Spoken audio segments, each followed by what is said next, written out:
Jamie, check out my t-shirt. That's a nice shirt, Kurt. Does it? Can you hear me? Kinda. Is it legible? Because it's like backwards to me. Okay. Well, it's backwards to me too. Oh, what the? Oh, maybe the AI, the magic. I don't think the AI does it. I think that's all on you, buddy. I think so. I have assumed your room is a certain direction when it's really not. The doors to perception. Yeah. So my door is over my left shoulder.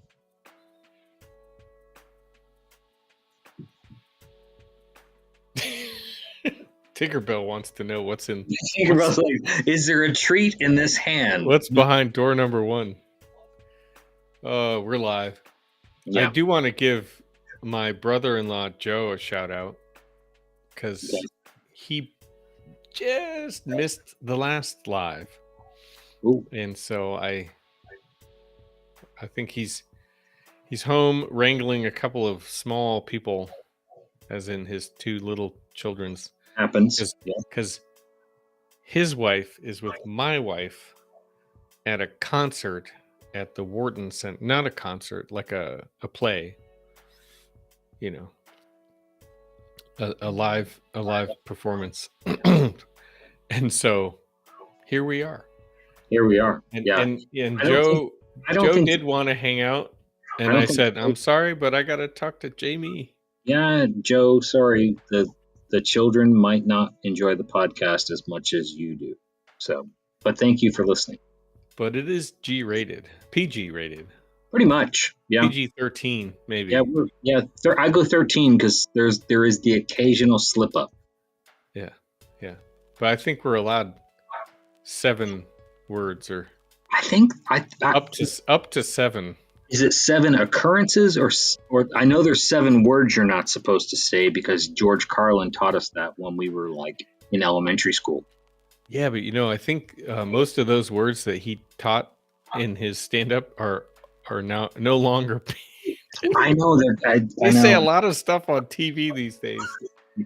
Yes. That I'm even like, ooh. Yeah, don't watch with your parents. Yeah. Well, my mom. Never mind. Let's not talk about it. Did I ever tell you how between my brother and I and does Mom know that there's a live version of this?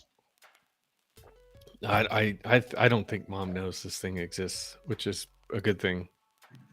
Okay. But I'm still gonna trash talk my mom in the nicest possible way. Okay. We have me. So I'm a twin. Everyone should know that by now, and our spouses, the 4 of us, have a group text, not with my mother in it, our mother. And there's some isms that when Mom says certain things, then I in a separate text, I then translate it into our inner circle as a hashtag Gloria. Oh, well, she's got a hashtag. Hashtag Gloria. The gloves are coming off. Ready? I will tell you, folks. This is we are in rare territory here, where Kurt is kind of spilling the tea on a whole lot of stuff. So, yeah, I can't spill all the tea. Got to save some. Save some for the next time. But yeah. So anyway, if Joe's listening, just know that you're loved, and we'll have to share a beer on another day. So as we're commiserating and whatnot, and you keep backing up so everyone can read your shirt backwards. Can you talk about? Yeah, can you explain to the folks kind of what because I'm just telling you folks, we're going to this is the gauntlet sort of situation where and we do this occasionally on the podcast is we'll make a proclamation the right word? Is proclamation the right word? Probably. We're going to go with it. Sure. So in this particular case, there you go. Oh, shit. There's 1. Shit. 2. That's 2. is It's worth like a two. whole new world. It's worth. Yeah, I unmirrored. This Back is up, so back up, weird, back though. up, back up. It's so weird. I can't. I think I'm gonna fall down. No, this is awesome. This is so good. Yeah, So, yeah. do you want So to? Can you hear me well proclamation. enough, or you're Oh yeah, you're proclamation? fine. You're fine from back there. It's like you're in the way back. You're in the cheap seats. My nose is bleeding. Yeah. So I will just say that if you bump into Kurt and I in June, we're going to be there in June, right? June. It's June, first week of Yeah. June. First week of June. If you happen to be in Washington D.C., there is a strong likelihood that we will be wearing the same clothes. Yeah, yeah. Maybe with a microphone, and we might try and find all those people, because those are people who will be also in June in DC, especially the folks there. There you go. Keep going. All right, passing the mic. You know, I mean, I know everybody back to Helene Combs Dryling. Do you know of? Have you ever crossed paths with Schwensen and Maxman? I mean, I don't know how far back, but basically, this T-shirt is the 8 women presidents that AI has had all time, which is how old? A 200-year or 150-year-old? How old is Sure. AI? 150. We'll call it 150, just for So over 150 years, we have only had. Well, no, it must be less than that because Evelyn is the 101st. Will be the 101st president. correct. So, well, unless they have multiple terms, anyway. Yeah. So yeah, keep going. So my point. So this is these names are the 8 women presidents we've had for AI, and ultimate on the list is Evelyn Lee. And currently, we are in the Kimberly Dowdell Era. era, and then next year will be Evelyn. Do these eras have soundtracks? I hope so. God, I hope so. That would be pretty awesome. We should mixtape. Yeah. Presidential mixtape. Yeah. Oh, that's what we could do. We could make a presidential mixtape and give it to them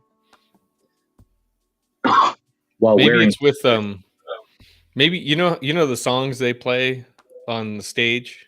Oh yeah, which they probably all hate. Yeah. Well, maybe that's their mixtape. Well, we need to find out if they have any say in what their walkout song is. I would hope so.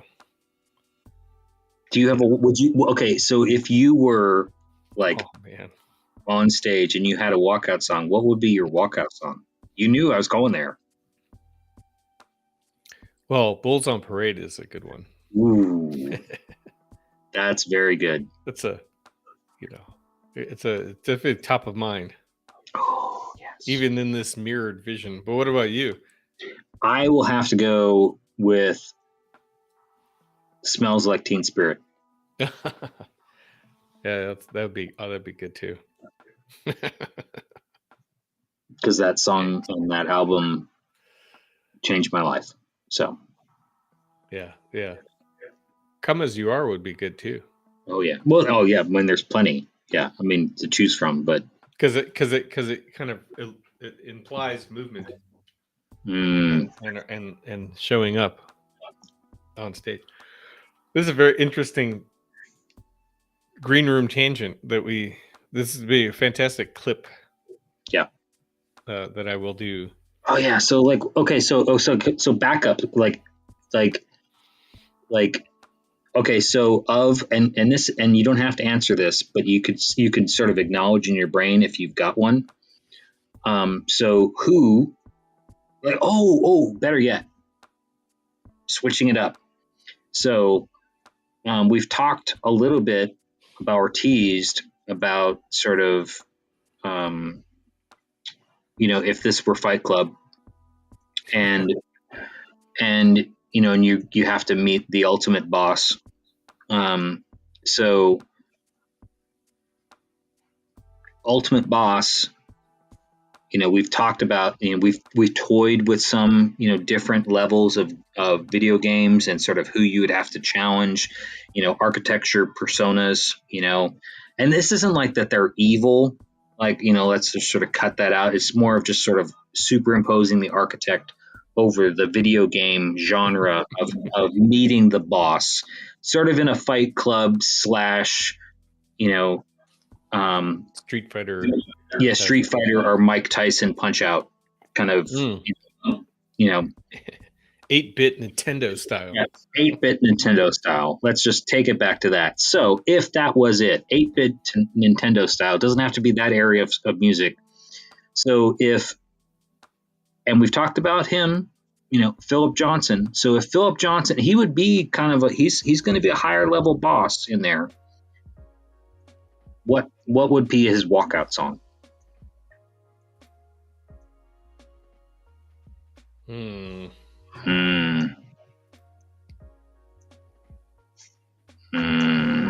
I'm not good at evil songs.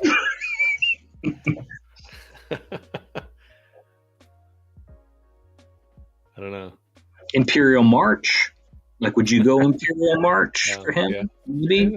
Yeah. Lord Palpatine. Yeah, kind of like kind of a Lord Palpatine kind of esque kind of thing. Yeah, that'd be good. Okay. When in doubt, pick John Williams. Yeah, I don't know. I don't know why I went there. Did you see? Speaking of soundtracks, did you see? Probably there's a couple movies that have like arguably the best soundtracks, and they were kind of in that like 1990s, early 2000s kind of, soundtracks were very perfect. You remember The Crow? Oh yeah, Brandon Lee. Yeah. Yeah. So you remember that soundtrack? I mean, a little bit. I don't. Oh, go back. Who made it? Who scored it? Just do yourself a favor and go back to that. I'm sure I could find that on Spotify. Yeah. Because that would be cool. Look at that. Look at that track list. That represented a good portion of the the era. We talked about eras. Those 90s era. Oh. Another one soundtrack that a lot of people, of an era can appreciate. And do you remember Judgment Night? Judgment Night? Oh yeah, the movie Judgment Night. Not Judgment Day? No, Judgment Night. No. Oh, okay. We're gonna do a live lookup here of that track list, and I'm just gonna read it off to you. This is the power of the green room. So the Judgment Night track list. Okay. Track 1. House of Pain. Oh. Jump around? No. These are all like just another victim. Okay? Oh. So track 2, De La Soul and Teenage Fan Club. Yeah. Track 3, Run DMC and Living Color. Are these, you mean together? These are together. Like, what? Yeah. Like, oh yeah. What is this movie about?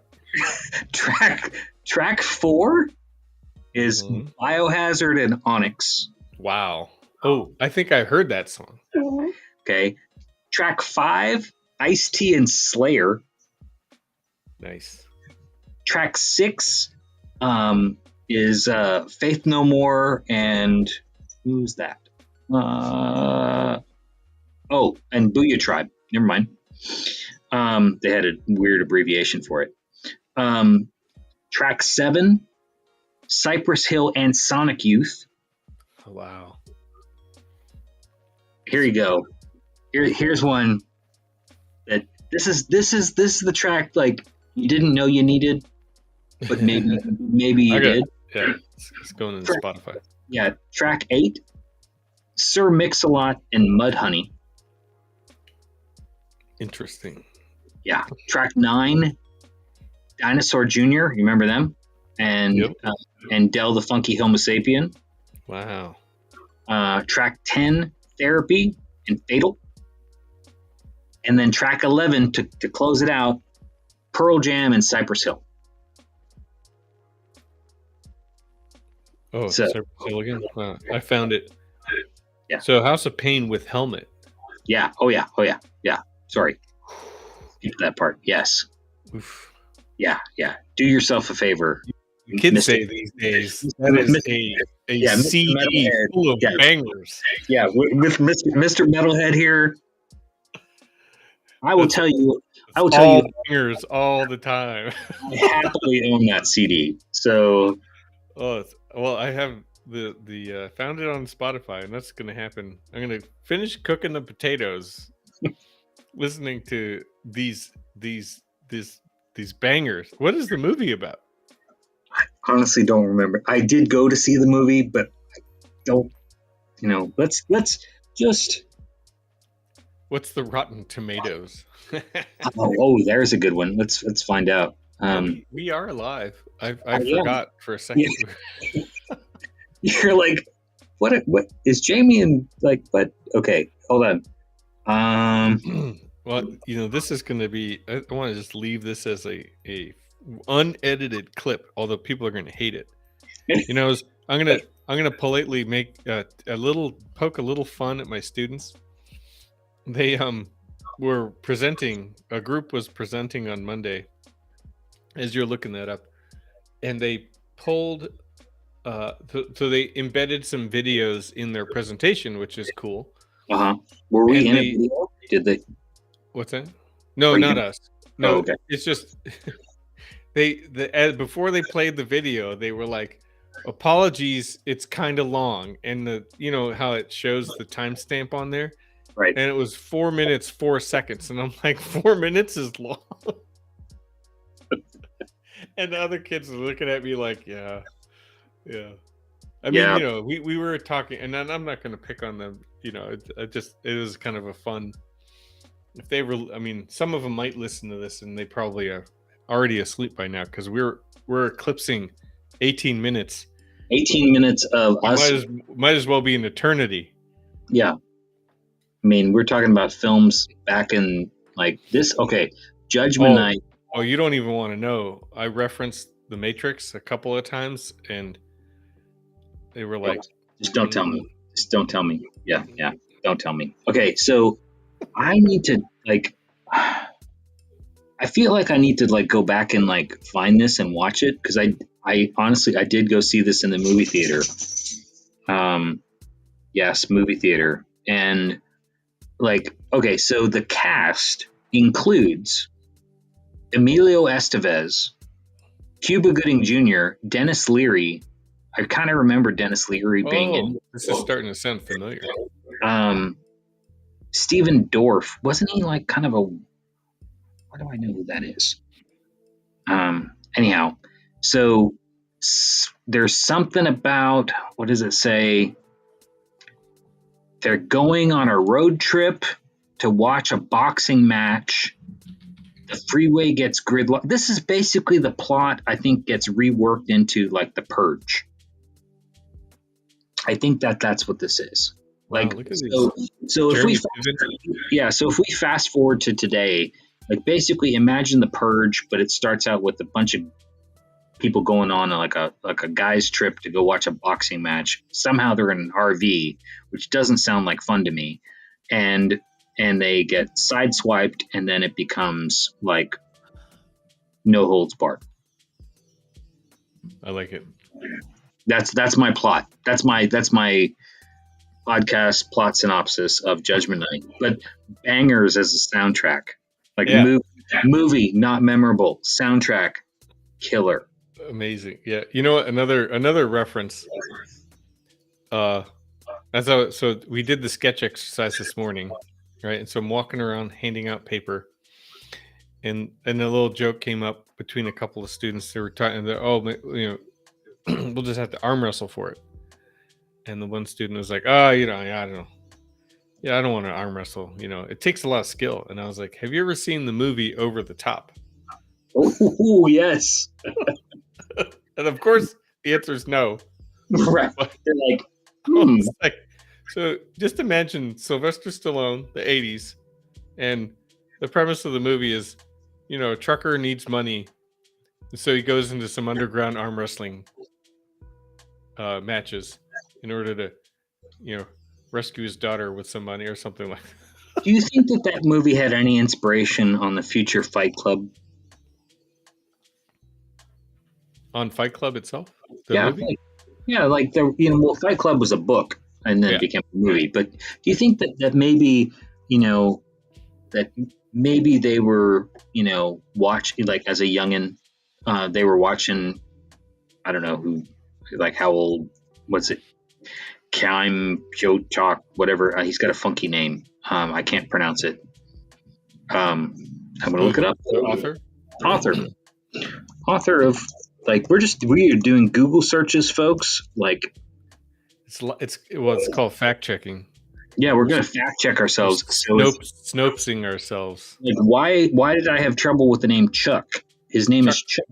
Yeah, for some reason I wanted to, like, add weird vowels in there, and I know why, because, well, no, I do know why, because his last name is, you pronounce this for me, because you know how I am about pronunciation. I gotta look it up. Palahniuk. Oh, yeah. sure. So Fight Club. Yeah. I got to read it to see if I can even try and pronounce it. Yeah. So that's why I was trying to make his first name, like, unpronounceable to me, because I knew his last name was. That's totally on me, folks. That's just the way I am. Palahniuk. That sounds. Is the I silent? Okay. I don't know. That's good. So, I mean, that could be way off. Oh yeah, you could be all over the place. So, let's just say Chuck P. Yeah, Chuck P. So Chuck P. Fight Club, probably influenced by Sylvester Stallone, late '80s arm wrestling. You know what? If we're on this. This is the fantastic movie review, 90s, 80s movie review. You know what doesn't really hold up? Because I caught it on the cruise boat on the TV. Is Blade. Well, okay. Graphically, it's kind of funny to think that we were, like, amazed by the graphics. Now, and I'm like, yeah. It's although I think, honestly, I'll step it back. Storyline still cool. Yeah, no, storyline great. Wesley Snipes. I got teased relentlessly though for no, but, I mean, Wesley Snipes. I mean, at that time, top of his game. Oh yeah, right. Passenger 57. I mean, always bet on black. I mean, like, classic lines, right? But Blade comes out, great. We're excited. Totally genre bending. But when you caught it on the cruise boat TV network, did you watch it from that first beginning? Because that first scene, like that first little, like, where he goes into the rave and introduces himself, and then there's a bloodbath. That was it. That's like, where there was the money. The money was spent right there. I was like, the money, right? Yeah. It was like, no, I caught it. I caught it a little later, as, like, kind of probably closer to the end. Yeah, too much talking. When they were doing the the bad guys, the dungeon lair, not dungeon first. Yeah. Skyscraper. But. Trying to explain himself and all that stuff. Doing whole pontificating. So back to The Crow. I'm just gonna leave you with this, because here, you need some more soundtracks for your cooking. I'm not gonna read them all, because no one wants me to read them all. But again, you've got artists ranging from Nine Inch Nails, Violent Femmes, Helmet, Stone Temple Pilots, The Cure, Pantera, out of Dallas, Texas, Rage Against the Machine, and Machines of Love and Grace. So, yeah, pretty killer. That was a good one too. Yeah. I mean, that was one of those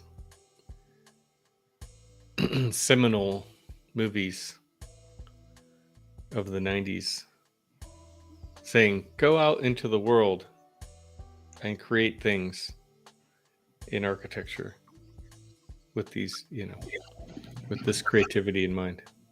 Yeah. Wow, man, that's a fun memory lane, Jamie. Totally unrelated to well, not totally. We do have a fun sketch to talk about in the actual show. Yeah, but not under this. This is not under. There's everything is always related because this is what we do. This is it. Judgment Night. I Danielle's out, right? She's out for a show with the sisters. If we get done, no pressure. If we get done and the potatoes get done, and then I can go try and seek this out on the streaming apps. And well, you know what I could do is I do have an iPad. I could flip up the iPad and see if I could cook while Judgment Night. Totally different than Judgment Day. You know what? The vibes of Judgment Night kind of give me the sort of idea of From Dusk Till Dawn. Did you watch Robert Rodriguez? Oh yeah. That's like two movies. It's awesome. Anyway, we can go on and on. Connecting the dots. Quentin Tarantino, the whole. Did I ever tell you the story about I almost got to work on Robert Rodriguez's house in Austin? Ooh. Did you meet the guy? Or no. How far did you get? How close? I got to the house. Sweet. I was in the house, but I was with a handler, and his contractor. The contractor I knew, like I had worked with the contractor before, and the contractor was bringing me into the project to kind of like, hey, this is a weird one. What do you think? And then handler was there, and I don't think they actually ever did the project, honestly, but yeah, got to check it out. Kind of a very cool spot. Historic, altered, but fun. Yeah. Cool. Well, you feel like going into the show? Yeah, I probably would have been like all El Mariachi kind of like, fanboy kind of stuff. And but I didn't. So, well, we could come back to, that's a whole branch. Robert Rodriguez, Quentin Tarantino. I did meet him later. No, actually, I guess I met him earlier in a different context, but it wasn't like, but yes. Lots of, it's Austin film. It's all tied together. That's cool. I kind of forget the Texas tie there. I think I just did like, so yeah, sound effects even. So let's just put that in the 2025 goals as sound effects. Yeah. More buttons. We were talking more about buttons. Longer green room time. Let's make a soundtrack. All the sound effects. So I have to start clicking some buttons to get us into the show.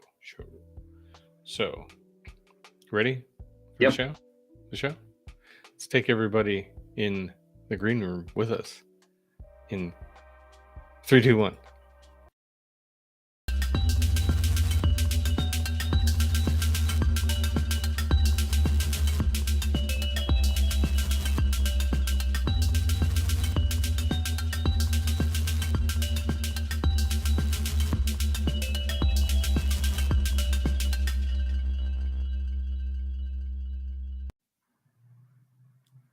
Hey, Jamie.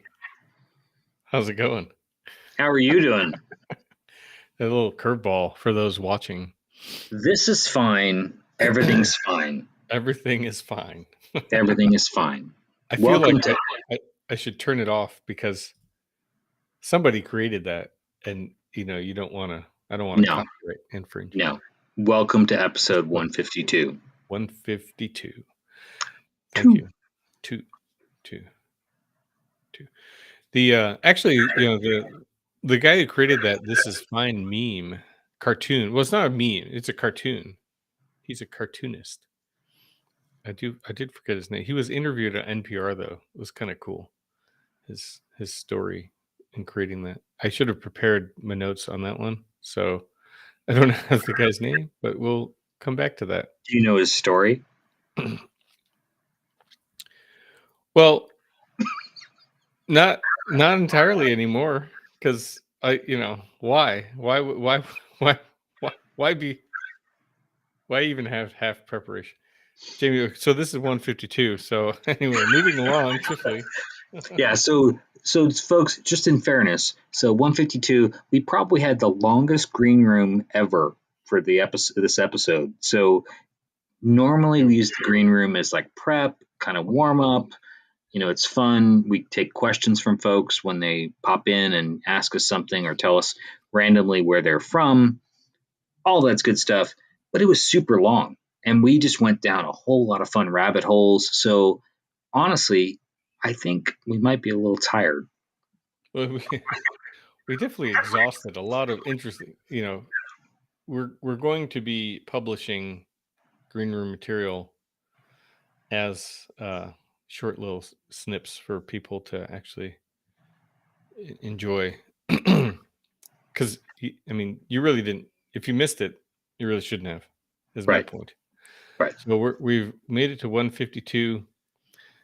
Note to self: don't bang on the desk.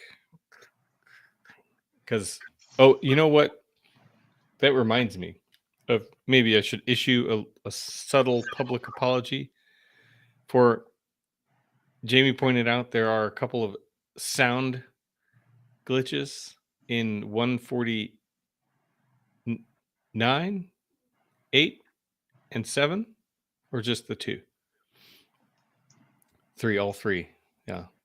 And some of them are due to either Kurt banging on the desk, in this motion, or something in the electronics.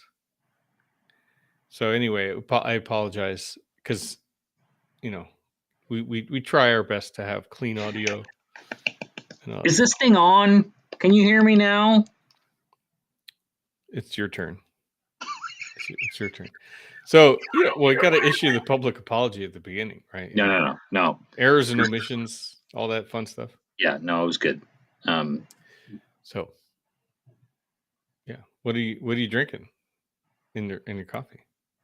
I went with this. So I did try the rootless care package. It's fantastic. I've not had the Dr. Congo yet. That I'm gonna save that for the next episode. I'm gonna queue it all up. But in the interim today, it's I've gone with a medium roast with chicory in it from Community Coffee. So yeah, Nice. Get that little itch for chicory every now and then, huh? I do. Yeah, I don't know. I'm gonna have to obtain some. I haven't had any in quite a while, so I'll have to go seek it out. What about yourself? I am actually, for today, I grabbed a quick bag at Starbucks, the other company, of some Guatemalan Antigua roast, and so it's just a temporary stopgap. Sorry, Sean. It was recently. We already talked about that last week, right? It was his birthday. Yeah, So, yeah. but tomorrow is the day. It's almost you and your twin's birthday. That's right, 2 people tomorrow. But I was gonna say tomorrow, maybe I could twist Penny's Cafe to give me a birthday coffee. Oh yeah, totally. Actually, there is one of the baristas at Penny's that serves rootless. Has the same birthday as I. I wonder. This sounds like a video in the making. Like I think there could be a rootless Penny's coffee sketch podcast like collab.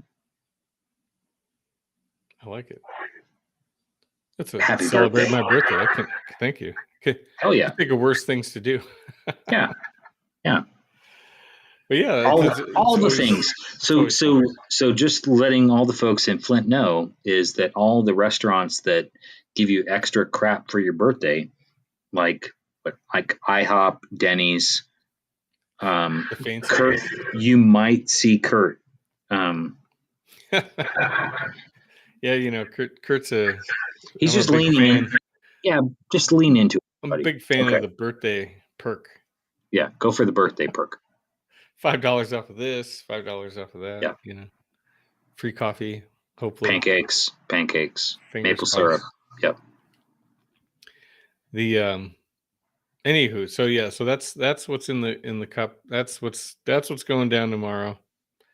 So we've kind of exhausted all of our green pop culture banter. I know. So I feel like we should just go straight to talking about the sketch. Well, we can, but let's, for this audience and for the episode, the true episode, please do the fashion runway sequence that you maybe piloted in the green room for us. Well, instead of walking forwards on a runway, I guess I will have to go backwards. There you go. Till the t-shirt is in full camera. So this is our AIA store acquisition.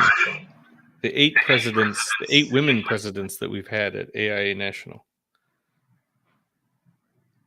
Well, 7 and 1 president-elect. Oh, yeah. I suppose if you want to be technical, yes. We are currently in Kimberly Dowdell's. It's hard when the thing is... Era. The word you're looking for is era. And then next year, 2025, we move to Evelyn Lee. And we have discussed, folks, that if you are attending the AIA conference, A24 conference, however we brand it, these newfangled terms. I don't know, because there's a company called A24. I know. A film company. So I think they aren't calling it. Yeah, I think they've already kind of moved away from it. AIA 24. Yes. I haven't seen 8, but we'll see. Anyway. Yeah, we'll see. Continue. We'll see. Yeah. So we're going, folks, and we'll be there. Come and find us. We'll be the guys wearing those shirts at least one day. We'll have some Coffee Sketch podcast shirts. Yeah, and hopefully be able to meet a lot of those presidents and whom we know. But maybe we'll record a little shout out from each one of them, and they can tell us if they had a walkout song during their presidency, what it would be, and if they are the president-elect, Evelyn, you're on notice, so you need to come up with what that song's going to be. Right. Yeah. Give you the heads up. Yeah, because we're gonna. Well, they all got the heads up, but Yeah, that's gonna be the prompt. But yes, you might. We'll just have to remind them to listen to episode 152. Then they can. They got a couple months to think about it. Yes, I'm sure they already know it. But yeah, all good fun, and it's all facts too. Totally. Have a walkout song. Yeah.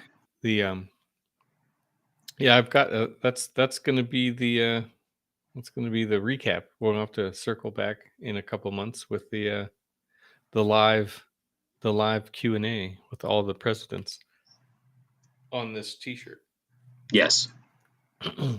Okay, so question for you: can we get one of those tiny little microphones? Can we do that? Can we acquire one of those? Have you Just seen be those? like, I do like those. I mean, Like that. yeah. Can you hold this and? Yeah, well, it'd be easier to pack than this thing that I keep packing, which I wonder if all the travel is what's causing some technical, it's been very reliable though, so I what do you call it? I have, I have the, I can't give up on the old reliable piece of equipment. I can't toss it aside. I did try last season. Are you a hoarder? No. I'm all about, like, if it ain't broke, don't fix it. Although I'm pointing very gently at our friend the microphone because I hope you're not broke. Anyway, I don't want to. We're not beating a dead horse, so we can move on. So 152. Let's see that sketch. Yeah, because it coincides with a recent global event, right? The eclipse. The eclipse happened on Tuesday, or no, Monday. As time flies. So Monday, I was on campus, and I got to enjoy it, and I posted a picture, with one of my students, and many students, but I sat directly next to one student and kind of watched the whole thing. We had so Jamie's sketch, I think, inspired a little bit about the eclipse. So we'll talk about it, very shortly. However, here in Michigan, I'll use the hand. We were not quite in the path of totality, as they coined the phrase, or they use that phrase. So, but we got like 98%, 99% of the eclipse. And if you went just a little south to Toledo into Ohio, you could pick up the totality, which a lot of my students and some faculty that I know, and lots of friends and neighbors, drove down to Ohio because it's only about an hour to get to the totality zone. Yeah, that way.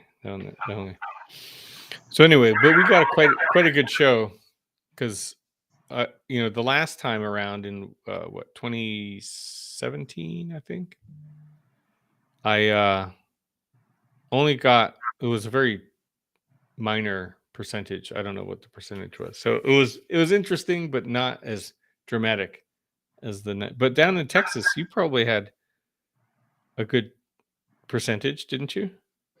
Totality. Did you? Yes. Through Austin? Oh, cool. Yes. I knew the path. The path was basically streaking all the way to Michigan, or Ohio, I should say. But yeah, so folks who are joining us for the first time on the podcast, Kurt is in Flint, Michigan, and teaches at Lawrence Tech, and so he was on campus in Michigan. He can show you his map while I'm talking about where those locations are on the hand, because Michiganders use their hands as maps. Fun fact. In Texas, yeah, well, you guys can call it whatever you'd like. Texas, everybody knows the shape of Texas, even if they're not from here or live here, because Texas is, after all, Texas. But yeah, so I'm in Austin, and for all that blabbering, yes, we were in the path of totality. I think the what? There's stuff. There's people. Sorry. Oh, sorry, Joe. It's Joe. Joe says cool sketch. and I just had to make sure that he's aware it's not mine. It is one of Jamie's. I don't take credit for things I have not created. No. So yes, But folks, continue. there are aspects of this podcast that are live that not pre-recorded. But yeah, no. So we're having fun, watching Totality kind of stream across the U.S., starting in Mexico, Eagle Pass, up through sort of danced right by San Antonio, and then hit Austin pretty dead on, and then up through Central Texas. Dallas had probably had the best show of the major cities, and then up into the rest of the states, and eventually Michigan. We saw the map before on Kurt's hand, but yeah, Totality here. Where I am in the city, I think Austin probably had about a minute of Totality. And we probably got about 45 seconds because I'm sort of southeast-ish where I was. But there were parts of Dallas that had like 4 minutes of Totality, and sort of the surrounding communities, which is pretty, it sounded amazing, in terms of the people that I spoke with. So I think if you're going to do it, definitely go to a city that has, upwards of, 3 or 4 minutes of Totality to really kind of fully experience all the aspects of it. Yeah, I think the temperature drop was really pretty remarkable. The day to night thing was pretty remarkable. In Austin, we did have a fair amount of cloud cover, so it did part, as luck would have it, enough that, Totality was visible, even on a cloudy day. But yeah, it was. I'm glad I got to see it. Yeah, that's cool. The people that went to Ohio got, I think, 4 minutes or pretty close. So I didn't, it's funny with 99% here in Michigan, there's still enough light that you can't, stare at it without the glasses. Right. But when you hit Totality, that's the part that's kind of freaky, is that you can actually look without burning your eyes out. Right. Which that I understand now after going through the whole thing, why people sought to go down to Ohio. I mean, that's not going to turn into an Ohio State joke, but I guess it's kind of true. But anyway, it's a short enough drive that it would probably be worth the thing. But I had things to do. I had people to teach. I did allow everybody to go take a break and soak it in for a half an hour. You weren't that guy, right? Which one's that guy? Oh, okay. That keeps the students. Oh no, no. I was like, come on, all right, because I was doing desk crits, so I was like, okay, all right, it's almost 3. Like, we're going outside. You're like, I've got some architecture to talk about here. So, but yeah, no, we got it. We got the work done. So anyway, moving on to the sketch, which Jamie did allude to in the green room, that as we were preparing, that this is 100% from the noodle. And as any artist would use a reference image, or a commonality is having a reference image, right? Sometimes the pure creativity with no reference image, which is what Jamie has here, right? So that's we were talking about straight from the noodle, brain, hand, eye coordination. Yeah, no, I think as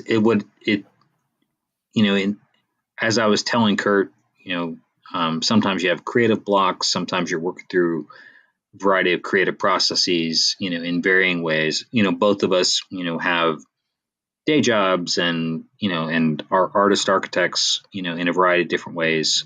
But yeah, so sometimes you have to, and we've talked about this on the podcast before, is sometimes you have to find ways to challenge yourself. And so in this particular case, having seen that event, a little earlier in the day, I sort of sat down afterwards and was like, I want to sketch something and want to sort of challenge myself to. And the first thought that I had with, I had two thoughts, and one will allude to the green room. So if you get the brilliant opportunity to catch some of those clips that we're going to snip, from that, we talk a whole hell of a lot about soundtracks of the late 90s, early 2000s that influence our brains. Ancient history. Yeah, total ancient history stuff. Some killer movie soundtracks. I won't say any more, but Kurt might be dialing in one of those here the minute this podcast goes dark for the evening, because he was not aware of it. And when I gave him that track list, he was like, "Oh, okay." But Black Hole Sun, Soundgarden, fantastic song. And so that was like, as I'm watching this, like that's the song that's in my head, and that's what I'm thinking about.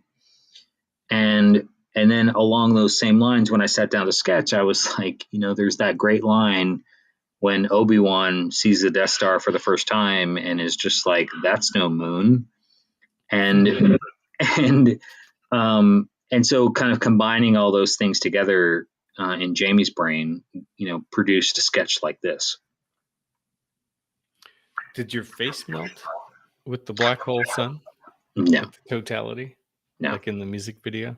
no. Remember those things, music Oh videos? yeah, music videos. What's that? But that's cool. I like this sketch a lot. It has a lot of heavy rendered texture, and this dramatic 1-point perspective, of this sort of dense urban condition, and the sun. So I think I got you to watch, trying to fold in more TV and interesting sci-fi. There's a series called Dark on Netflix, and the sun condition here, or the orb in the sky in your sketch, reminds me of the way they rendered that sort of antimatter thing. And I don't want to spoil it for anyone else, in Dark, which which is kind of a fun story. Well, I don't say fun. It wasn't like a fairy tale, but it was. I think it was a really nicely made sci-fi story. Remember, folks, that Kurt has already revealed to the audience that he does like the true crime. So that is the undercurrent, or the floor, as we speak, of how he, refers to shows, moving forward. But yeah, 1-point perspective. I think the thing that, I've seen a fair amount in the last few months, I don't know if it was intentional or not, but, as the algorithm, like, blasts your own feed with a bunch of weirdness, some images that sort of stick in my brain are these very dense urban environments where photographers or people gather to see sunsets and sunrises and moonrises, kind of amidst, this sort of dense urbanness, sort of that vantage point of the long streetscape and the buildings vanishing away from you, and then you have this amazing celestial body kind of juxtaposed against it, and you're like, you're caught in, it's the awe moment. And I think that, a lot of us experience the awe moment on Monday, in watching the eclipse, or, whether in totality or not. And so for me, it was, how do you draw that? What does that look like? And, can I render something that gets people to think in that kind of vein, and sort of think that way or feel that way? And Kurt's sort of zoomed up on it here, as we're looking at it together. And one of the things that I found from a drawing challenge point of view was setting the perspective and working through the textures of detail and sort of setting that up so that your eye is moving in the direction that you want. All that fairly straightforward. The thing that I found myself at the end of the sketch, and this zoomed up image sort of, captures it, was there's a texture to the sky that in this case, only could be picked up with a stippling technique. And I think that was the thing that I really wanted to kind of add to the image, because otherwise that white space kind of around that orb really wouldn't have done it justice as an image. And so that was something that I can't remember the last time that I've done it, but the impulse here was to do that. And I think it really, really, completed it for me. Yeah. That's why I zoomed in on the stipple, which is sort of a series of light dots from the pen, for those that are not aware. And so, yeah, I was actually going to say, yeah, I don't remember. You don't do it very often. And so when it comes out, I think it's a nice contrast to how heavy, and not in a negative, the heaviness of it, but the sort of the bold, like the darkness of this urban scape, landscape, contrasting against the sort of the lightness of what a stipple, the density of your dots, sort of scatters and what makes it I think it adds a lot of texture, a different kind of texture. And so one thing to two things really to, one's a question to you, and then the first, before I get to the question, is the sketch prompt this morning to my students, because we've continued the tradition of Wednesday morning sketches, was, we were nearing the end of the semester. So I said, sketch a idea of the presentations you've had all semester, something that stood out to you. And then I said, or you can also draw a sketch of the eclipse from Monday. And then I teased them and I was like, yeah, but it better not just be a circle, a circle on the page. Actually, I have you know what? There's one in particular, which I thought it'd be, if you allow me, I will, oh gosh, here it is. 'Cause it's quite easy to, not too hard to miss. So here.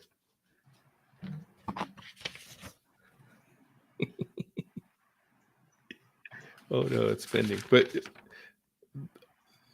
just as heavy as Jamie's sketch. There's a lot of dark pen. It didn't bleed through the paper. It's very, very carefully done. I don't know if you could read the little cartoon. There's a character. Yeah. Two characters. One's got their solar protective lenses on, and one does not. And anyway, I will say. Well, first of all, I love the sketch share, but I will say, and this is going to sound judgy, and this is like, and I apologize, but I have to do it. I have to go there. I can't say that I've seen an architecture sketch where somebody does a stick figure.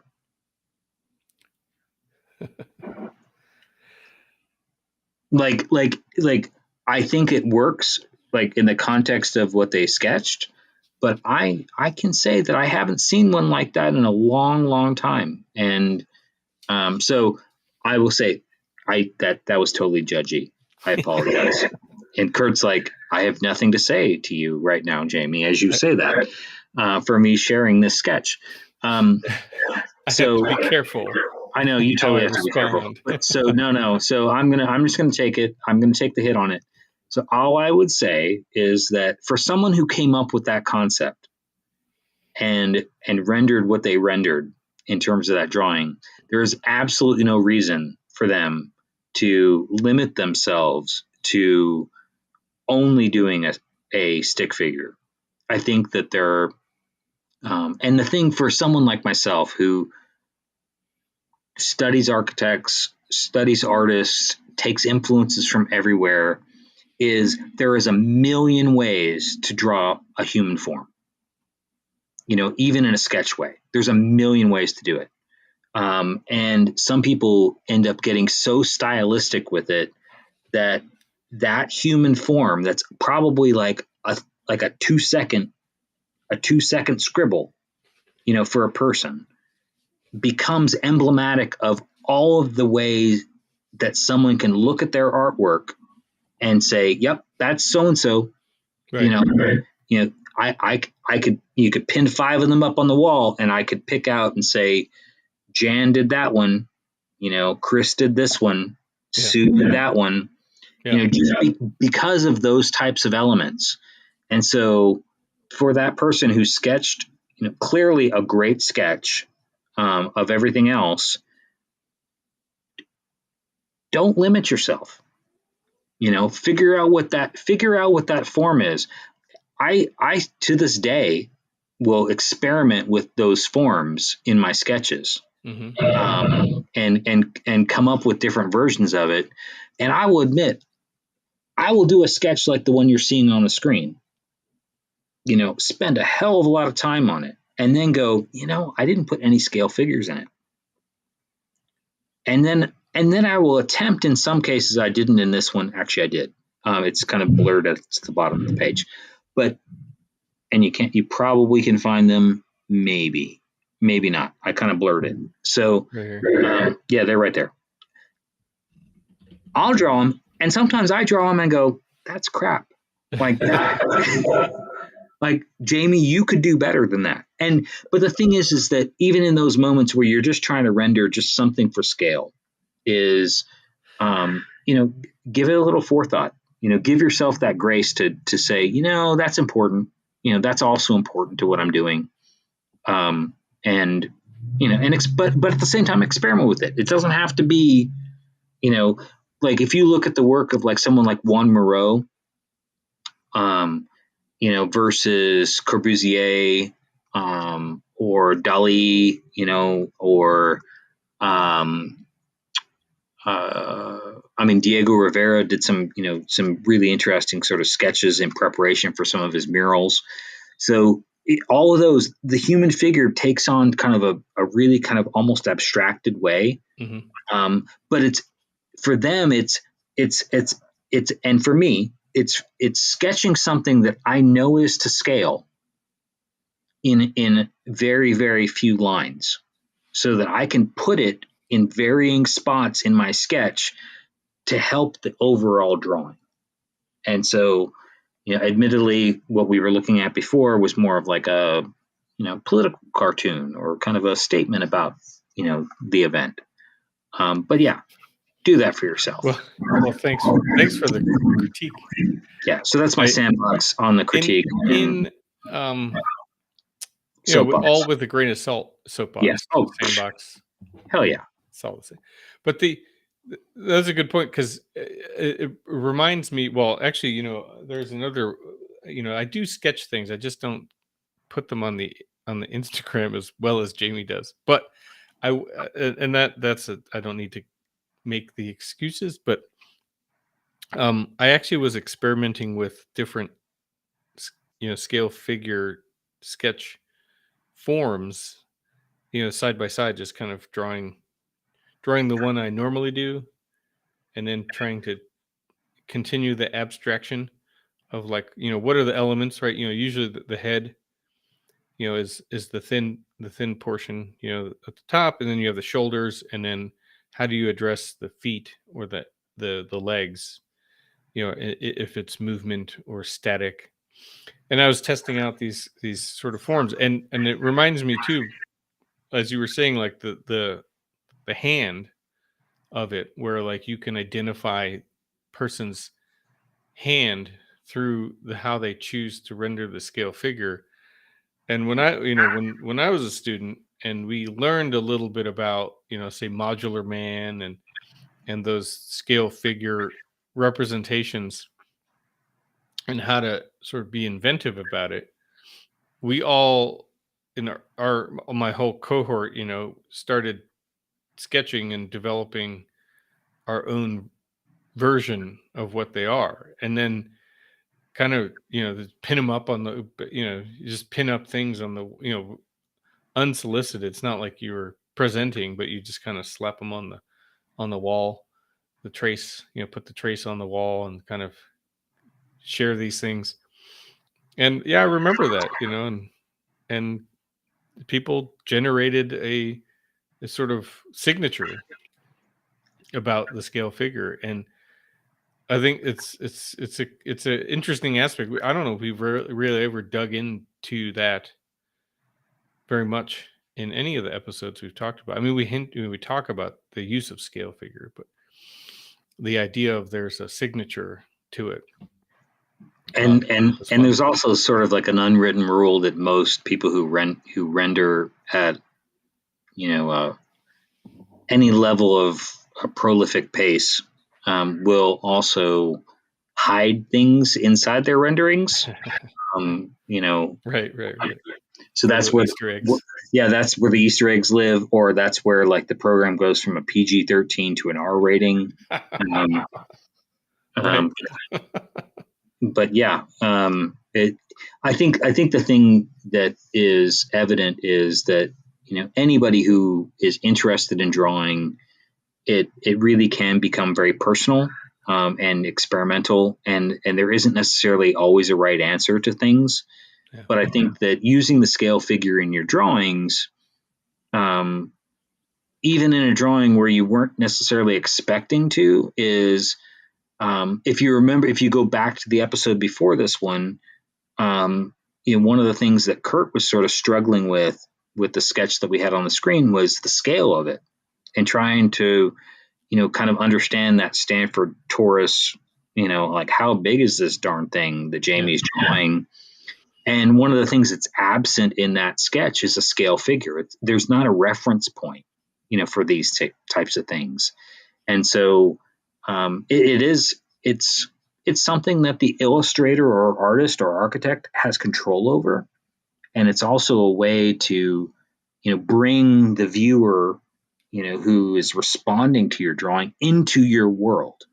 So if it's a stylized version, and a scale figure could be as simple as a circle as a head and a triangle as a body. It can be a variety of different things. But if it's at the right scale in relationship to everything else that you're drawing, suddenly everybody understands, without you saying a word.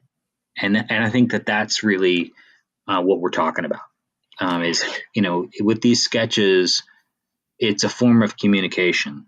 It's a form of telling a story, whether it's short, long, or with or without a soundtrack. So That could be a future prompt for a Wednesday sketching is, develop, I don't know, 10 or 20, scale figure concepts. Are you allowed in your prompts to your class to play the Judgment Night soundtrack while they're sketching?